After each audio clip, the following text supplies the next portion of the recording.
So you main Ganyu, huh? Ah yes, one of the strongest units in the game, capable of dealing big damage numbers with the click of a button. Well, technically 2 buttons. You hit the R key and when you hear the little... and you hit the left mouse button. If you're a real Ganyu man, your hand just did the left click because that noise has been so ingrained into your brain to make big damage numbers like you just won the lottery. Of course, she's gonna need to use her charge shot to actually do damage, so you're gonna need a shielder, which can cost you a slot for damage and... oh yeah, she's just a cryo character, meaning you can just freeze the enemy and destroy them without getting hit.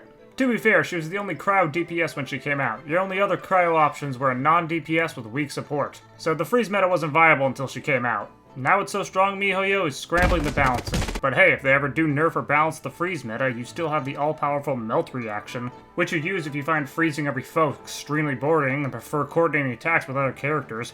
Melt Ganyu players over freeze Ganyu players, because at least there's a little bit of skill involved and heavy investment in other characters. Oh boy, you already got a super powerful character with a charge shot alone, so what else does she have?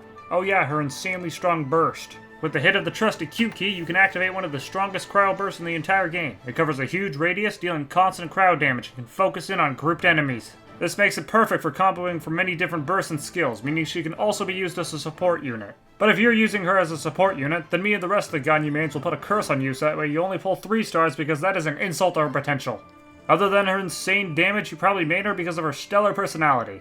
Ha! Yeah, right, you saw an anime chick with blue hair and tight clothes and pulled for her immediately. Still not as desperate as Mona mains, but you're not off the hook yet because you probably have Mona on your team as well. But her elemental skill is pretty trash, so you should probably main someone else.